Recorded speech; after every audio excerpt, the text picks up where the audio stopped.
একদিনে 2 দিনে 20 টাকা বাড়তি হয়, 2 দিনে তো আপনার এগুলো শেষই হয় না। আজকে বলে গেলাম, হ্যাঁ আপনি কষ্ট করে একটু কালকের মধ্যে এটা আপডেট করবেন। কয়েক জায়গাতেই কিছু সিন্ডিকেট আছে, যেমন ডিমের যে ইয়েটা দেখলাম, সেখানে হচ্ছে একটা পাশের দোকানে সেল করতেছে 360 টাকা, আরেক দোকানে 330 টাকা, 350 টাকা, 320 টাকা, মানে জাস্ট 50 লিটার জায়গার মধ্যে আপনার দেখা যাচ্ছে 20 টাকা 30 টাকা করে ব্যবধানটা হচ্ছে। তো তাদেরকে হুঁশিয়ারি করে আসলাম আর বলছি ইমিডিয়েট ভোট লাগানোর জন্য আমরা আধা ঘন্টা পরে যাব, দেখবো বাজারটা যাতে সব জায়গায় একরকম থাকে। 160 আপনার এখানে 40 টাকা।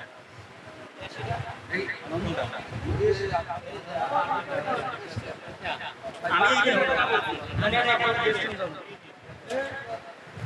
এখানে নাই কেন সেটা বলো।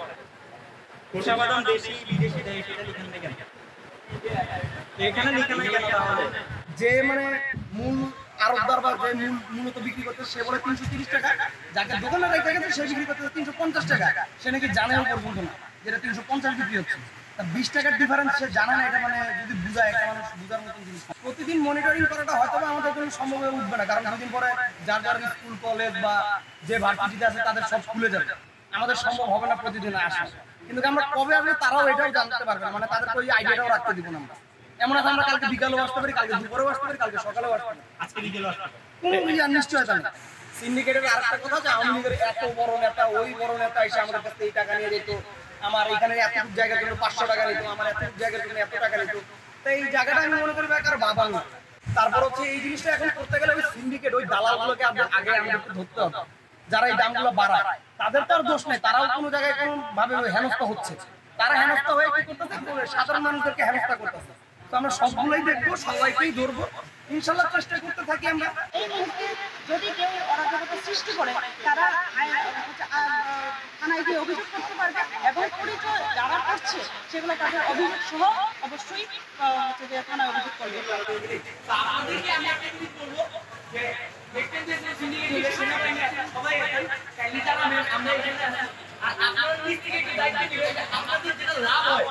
সর্বনিম্ন যে লাভটা হয় মানে একটা 10% 20% আপনারা ওইটা রেখে আর বেশি দামটা বাড়ান না। গতকালকে শুনে গেছে 120, আজকে শুনতেছি 200, গতকালকে 120 শুনে আজকে শুনতেছি 200, এখানে দামটা কতখানি বাড়ছে? এখানে আপনারা 150 রাখেন, 160 রাখেন, এইটুকু রাখেন, আমরা নিচ্ছি, আমরা আপনাদের কাছে কোনো কমপ্লেইন করবো না, ঠিক আছে? বাট আপনারা যখন বাড়াবেন তখন আমরা আমাদের চাই থেকে একটা জিনিস চিন্তা করবো, আরে দাদা ওরাও দাম বাড়াইতেছে, তাহলে আমাদের কি হবে?